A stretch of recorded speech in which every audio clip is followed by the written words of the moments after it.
look there outside the state Supreme Court in Manhattan. Benjamin Brafman is stepping up to the microphone to talk about what has happened inside that courtroom. Harvey Weinstein leaving just a short time ago, pleading not guilty to rape and criminal sex act charges. The hearing in Manhattan came after a grand jury indicted the former movie mogul last week on charges involving two women. One alleged victim, who has not been identified publicly, told investigators that Weinstein cornered her in a hotel room and raped her. The lawyer is expected to make comments shortly. If and when he steps up to the microphone, we will take his comments live.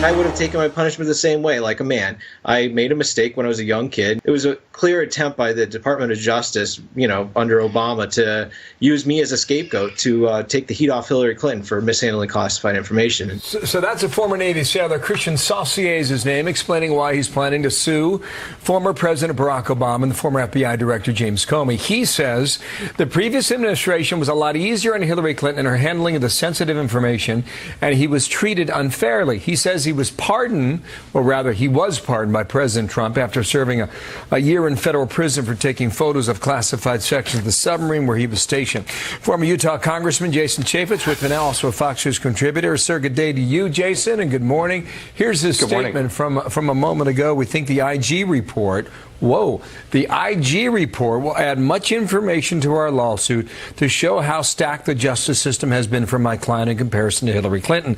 We'll file within the next few months. We'd like to see the IG report because that's going to assist us in our pursuit of justice. When we talked 2 weeks ago, you thought that IG report would be public by now, and it's not. First, take the Sailor's case. What do you think of the case he's making? I'm so proud that he's going to do this, because I do think that when Lady Justice peeked over that blindfold and treated Hillary Clinton different than anybody else. And this poor young man, he probably did something he wasn't supposed to do. But remember, it was the intelligence community's own inspector general that found that Hillary Clinton was housing classified information in a non-classified setting, and they used kid gloves. There was no raid. There was no prosecution. They were handing out immunity like it was candy. I mean, everything about this case was treated differently. I think that's what the IG report's going to show. And this guy should go to court and expose this. And I'm glad that he's doing it. Okay, here's the tweet from the president. Go ahead, one, guys, on the IG report that's not public yet. He said, "What's taking so long with the Inspector General's report on crooked Hillary and slippery James Comey? Numerous delays," he writes. "Hope report is not being changed and made weaker. There are so many horrible things to tell. The public has the right to know transparency," end tweet. What would account for a delay? I do believe the report has been done for several weeks. There are two key factors. One is cooperating witnesses. The Inspector General does give them time to look at their section and offer comment. They also allow the Department of Justice to add an addendum to the end, not change the report, but add an additional addendum to it. And the other thing that the Inspector General, I believe, is doing is he's getting more information. As more news accounts go back out, they have to go back and do more interviews. But it is late. I do anticipate it could come out today, but the clock is ticking, and it'll be out any time now. Did you just say in the beginning of your statement that you think it's finished or not? Oh, yeah, I think it's been finished for weeks. But the way the process works, if you are a non-cooperating witness, they don't let you see anything. If you're a cooperating witness, they allow you to see the section that they've written about you. And in doing so, you're given a little bit of time to offer comment and offer comment on that. And I think that process has been going on. I think that's why some people have been scrambling. But in addition to that, Director Wray, Jeff Sessions is the Attorney General, and the Deputy Attorney General, those three people were given a copy of this report, I think, several weeks ago. Last point here. Bill McGurn, Wall Street Journal. Did you see it this morning? It's called the FBI's Watergate. Yeah. Here's his final paragraph on screen. Mr. Wray needs to come clean about the most fundamental questions still remaining about the FBI's Russia investigation, how and why it began. If the Bureau's been telling the truth, it has nothing to fear, end quote. Last comment on that. Absolutely spot on. That's why Devin Nunes, Trey Gowdy, John Radcliffe, Senator Grassley have got to see those documents. They've got to come clean on this. He's absolutely right. Thank you, sir. Jason Chaffetz. Thank you. Thank you. Well, the White House proving to be a no-fly zone for the Philadelphia Eagles. More on the backlash over President Trump's decision to call off today's Super Bowl celebration. Also a nightmare matter for any pilot, how this one wound up stuck about 40 feet in the air and how the pilot got down. Supposed to be less than 5-minute flight, but it ended up being 5 hours. I wasn't panicked. 19 before the hour, Department of Justice confirming a former intel officer is being charged with trying to sell classified information to China. Prosecutors accuse Ron Rockwell Hansen of accepting up to $800,000 in exchange for technology and U.S. military and intel secrets. Neighbors who live near him say they are in disbelief. Terrible. It's terrible, and it's hard to imagine. I never knew when he was going or coming back. He traveled quite a bit, I was told, for his job. I keep hoping they find they've made a mistake. Apparently, he was en route to the airport, taken off for China when he's arrested. If convicted, Hansen faces life in prison. Well, President Trump promising a musical celebration of our country after calling off today's visit from the Super Bowl champion Philadelphia Eagles, saying the team will not promise all players will stand for the national anthem.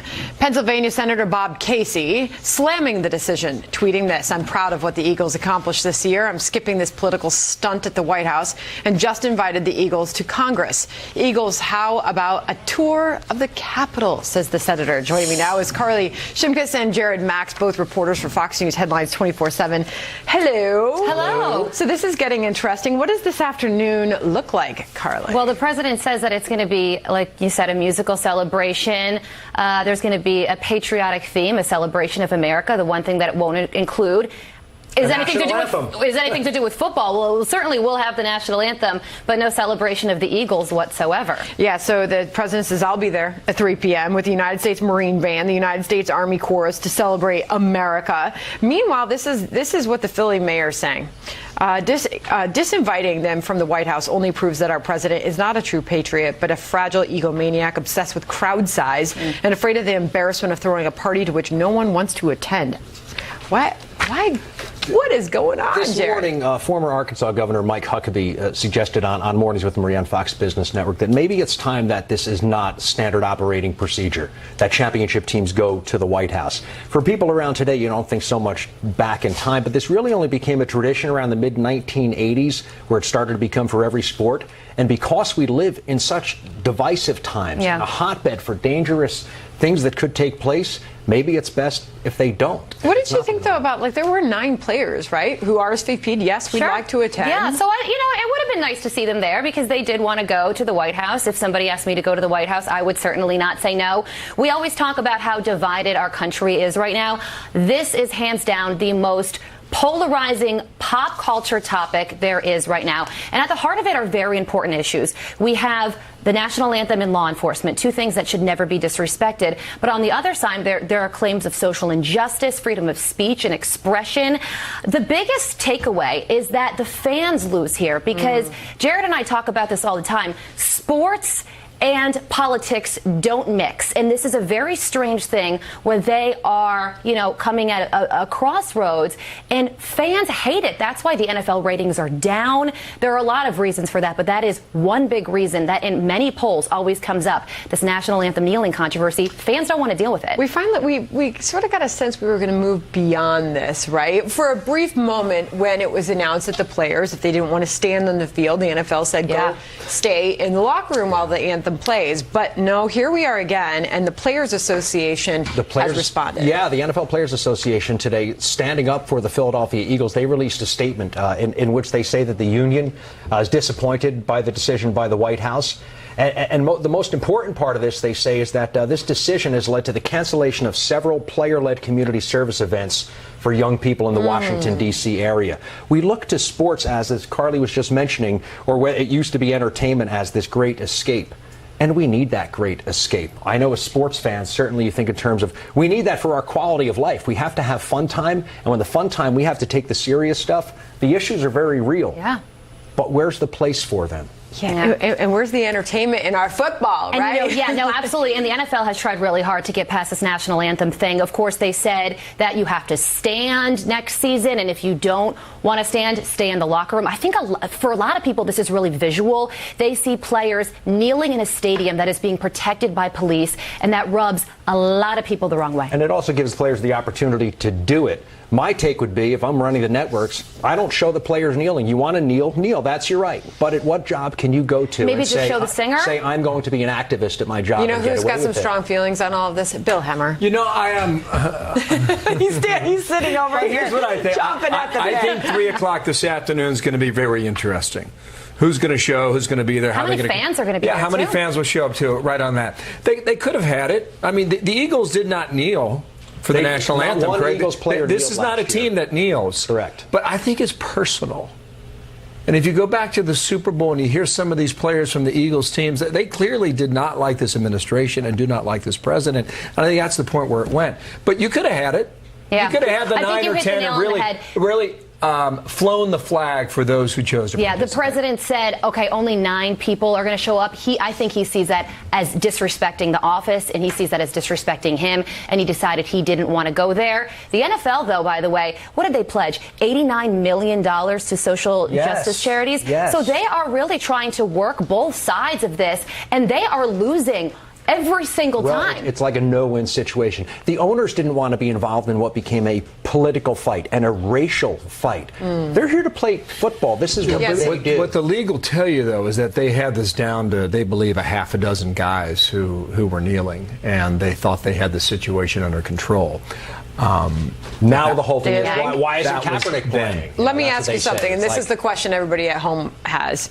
What is this football season going to look like? I'll let you take that one. I'm scared. I'm scared as a football fan. I'm so turned off. There was a point last season, I remember I was away on vacation for a week, and so I was away from football. And when I came back and this was all still going on, you know what? And and I did not watch the NFL that Sunday. I'm a Vikings fan. My team had a bye week. I didn't even watch. I'll watch. Yeah, I think there are going to be teams that might stay in the locker room, especially in the beginning, and that's going to be a big story, a big narrative. They're going to have to pay the fine. They're going to have to pay the fine, and some team owners said they'd be okay with that. Can you imagine, Carly, a player who stays in the locker room or a team in mass that runs out on the field? Can you imagine the reception they're going to get by the people who have paid tickets to go ahead and be there for that game? They might hear that is no bueno. And it depends on the city. It depends on the city. Will they hear a rain of boos throughout the stadium? Quite possibly. But what does it do to the locker room also? Obviously, then it creates a little bit of a division if you're for or you're against. Again, the greatest thing about sports, it doesn't matter the color of your skin, where you come from, whatever. We're all here for one reason, team and to win.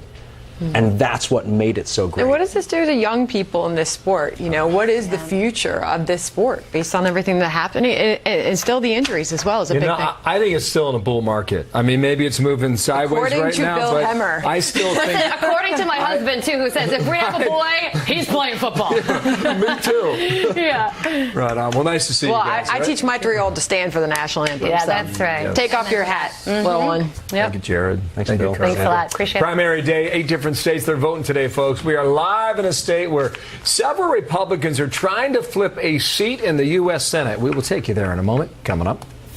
Campaign chair Paul Manafort of trying to tamper with 2 potential witnesses in this upcoming case. Prosecutors want him off house arrest and in jail. Chief Intelligence Correspondent Catherine Herridge live in Washington outside of a hearing room. Catherine, what's going on there? And good morning to you. Well, that's right, Bill, and good morning. First on the Manafort issue, the special counsel Robert Mueller, his team filed this 18-page motion late last night here in the federal court in Washington, D.C., and what they alleged to the court is that they had probable cause to show that Manafort was trying to tamper with at least 2 witnesses in order to shape their testimony on the tax fraud and the money laundering charges, and that this effort to contact the 2 witnesses in the February, March, and April timeframe this year was also related to Manafort's work in the Ukraine. As you mentioned, Bill, the special counsel is making the argument that this contact between Manafort and the witnesses went way beyond trying to mount a defense, and that it amounted to tampering with witnesses prior to a trial, and that this is a violation of the bail terms and that he should be subject to detention. We've reached out a number of times to Manafort's lawyer, but there's been no response, Bill. So there was an FBI official. His name is Bill Priestap. He's going to appear on the Hill today. What are lawmakers Correct. looking to get out of that interview? Right. Bill Priestap is not a household name, but he is a central player in both the Clinton email and the Russia investigation. Bill Priestap was the boss of FBI agent Peter Strzok, who was a central player in the email case and was removed from the Russia probe because of anti-Trump bias that was found in text messages with another FBI official. A short time ago, Bill Priestap arrived here in the House. He will be giving closed-door testimony in front of the House Government Oversight as well as the Judiciary Committees. And what we understand is that Republicans are very focused on this issue of the alleged confidential human source that was deployed during the Russia investigation. Here's Congressman Mark Meadows. I think we just hopefully will find out what was done, why it was done, and at whose direction. The other key question that lawmakers want answered from Priestap is why was he in London in May of 2016, and was that trip on behalf of the FBI in any way connected to the Russia investigation? And that timeline is critically important because it comes about 2 months before the Russia CI case was officially opened, Bill. All right, Catherine, thank you. We will follow that from the Hill. Thanks. You're welcome. A White House tradition turning into a Super Bowl controversy. President Trump canceling a visit by the champion Philadelphia Eagles in a dispute over the national anthem. A live update ahead at the White House. Of an unidentified dinosaur selling for $2.3 million at a Paris auction. The fossil was discovered in Wyoming back in 2013. With all their research, scientists have only been able to determine the animal was likely a carnivore. The buyers believed to be French and says the skeleton will remain available for viewing by the public. Look at that. That is massive. Say likely a carnivore? I mean, I'd say that's pretty much a slam dunk. Not living on lettuce, huh? Yeah, right. Guys eating cows for lunch. So we're going to roll. We're going to get out of here. And we'll see what happens at 3 o'clock in the South Lawn. You say this was must-see TV. I think so. Yeah. I think it'd be very interesting to see who shows up. Now, it's a beautiful day on the East Coast. I mean, for the first time in a long time, we actually have sun today. And so it should be pretty nice. Could be a beautiful afternoon with the Marine Band playing. That's All right. right, thank you for joining us, everybody. Happening Now starts right now.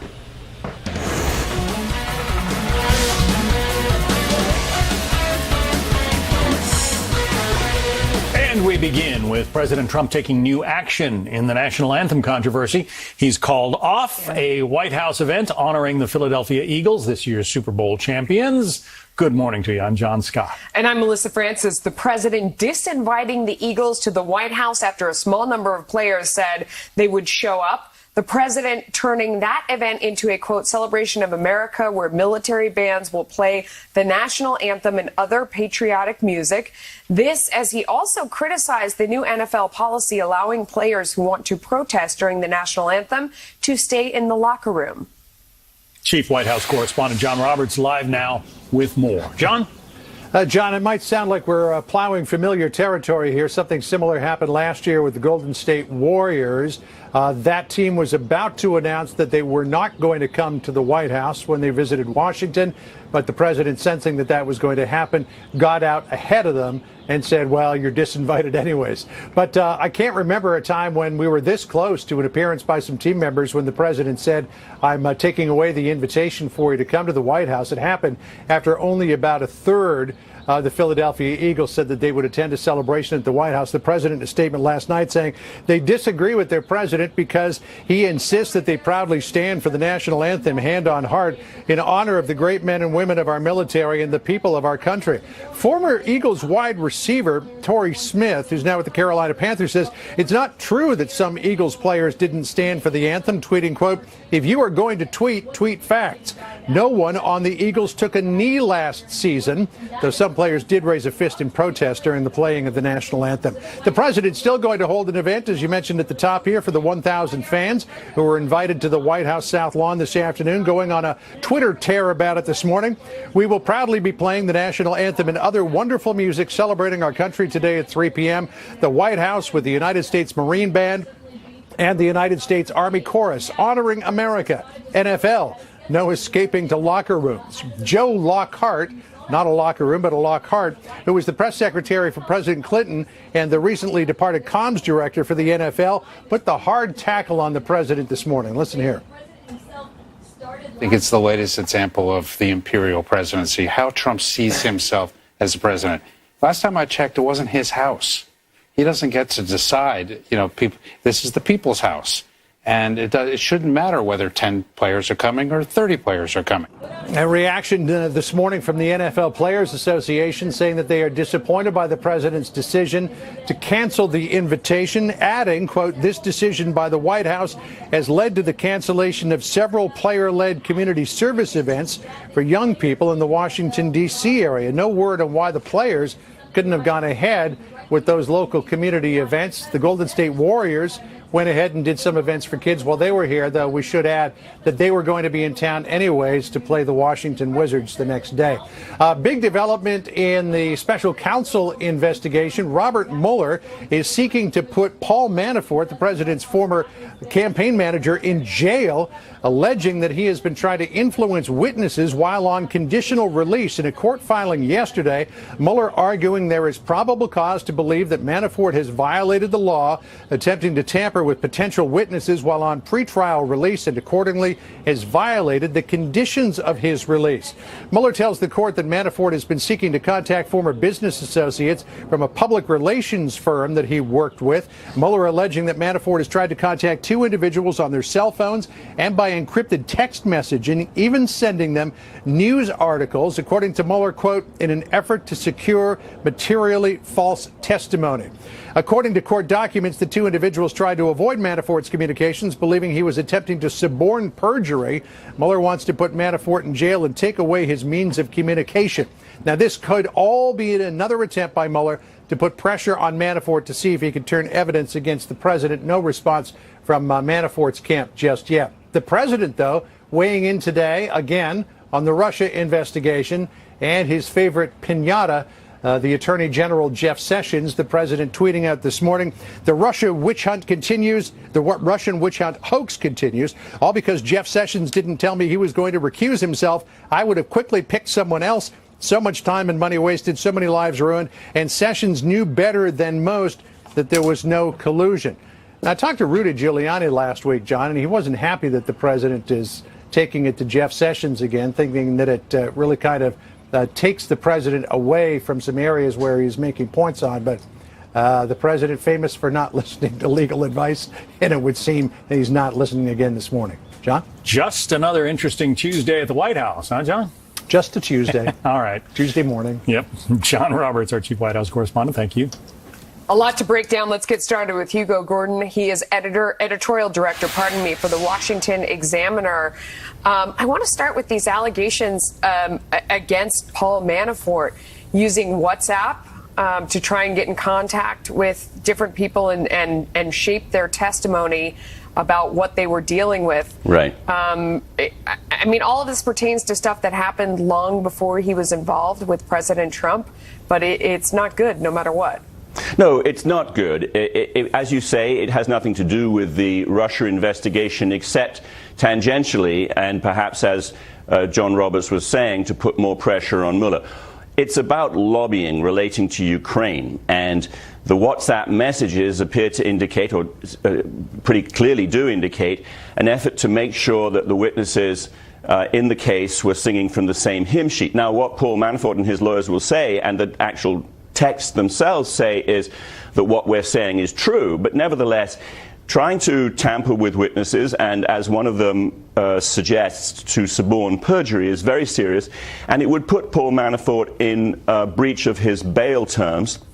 That means, and of course, bail is, you pay a certain amount of money, you put a certain amount of money down, and you avoid going directly to jail while you await trial. If they can put Paul Manafort in jail, as Robert Mueller suggests, it puts more pressure on him, perhaps, to turn evidence against the president. Yeah. And meanwhile, the president tweeting away his anger at Jeff Sessions still. We were just talking about that beforehand. What does that achieve? I don't think it achieves anything very good. It's extraordinary the way, I mean, it was even for the president, this was an extraordinary Twitter blitz today. The pressure he is putting on Jeff Sessions appears to be to make him decide to resign because the president doesn't want to fire him. But that's very perplexing, because if Jeff Sessions resigned, it would perhaps be very difficult for the president to get a new attorney general confirmed by the Senate. And therefore, the person running the Department of Justice would be Rod Rosenstein, who is also not a favorite of the president. So I actually see this tweet as primarily an expression of frustration, rage that the investigation continues to go on. And I think that the other tweet that he also calling for the, for the the Inspector General of the DOJ to bring out his report on Hillary Clinton's emails and that investigation, to get on with that, is again primarily an expression of frustration and wanting to get this thing over and done with. It's hard to figure out exactly how dangerous Paul Manafort is at this point. I mean, given he worked for the campaign for such a short time, but the track record in these actions, really make him sound like he's in hot water. Yes. It would depend. You could look at it either way. He might have something on the president, or he might, in desperation, say anything to get out of trouble. I mean, you just have no idea. You're right. You don't know what someone's going to say when the special prosecutor is turning the screws on them. So far, and the president and the White House say Paul Manafort has nothing to spill, no beans to spill, and so they suggest that they are entirely untroubled by that. We don't know if that's true. Certainly, nothing in the prosecution or the charges against Paul Manafort have anything to do with alleged collusion between the campaign and Russia. So, I mean, all of this is unknown. It may be that Robert Mueller is going to come down with something relating to collusion against Manafort. But, the investigation has been going on, even Mueller's investigation has been going on for a year, and the investigation as a whole for a lot longer than that. And so far, no evidence of collusion. Hugo Gurdon, thank you for your time this morning. Thank you. Now, this Fox News alert. Harvey Weinstein is back in a Manhattan courtroom this morning. The disgraced movie producer pleading not guilty to 2 counts of rape and 1 count of a criminal sexual act. Laura Ingle is following that case live from New York City. Laura? Hi, John. Well, Harvey Weinstein had no special treatment when he arrived here today. He walked in and out of court just like he did when he came to face charges initially, in front of a waiting bank of reporters and cameras, and we all offered him to make a comment. He did not have any comment to give us as he went in and out of the courtroom. And Weinstein entered his not guilty plea himself in court today, a formality in this case, which he is charged with 2 counts of rape and a criminal sex act with 2 women. Now, he will be back in court September 20th. That is the next time we are expected to see him here for his next appearance. His attorney, Benjamin Brafman, will have until July 20th to file his first round of motions, which he said there would be many. He spoke outside of court today after getting Weinstein into a waiting car, telling us all that he is going to be working very hard to clear his client's name, clear him of these charges, and he hopes that there will not be a trial in this case. We'll have to see what happens with all those motions that will be filed over the summer. Brafman also brought up the other case against his client in court, the civil class action lawsuit that was filed Friday in federal court by 3 other women who claim that Weinstein used his power as a movie producer to coax them into hotel rooms under the guise of having a meeting, then sexually assaulting them. Basically bringing it up, there wasn't a lot of discussion about that case, but it was addressed. Brafman told the judge that he was concerned information throughout any of these cases could be leaked, and just really expressing that kind of concern. Bail remained unchanged. A lot of people making note that Harvey Weinstein today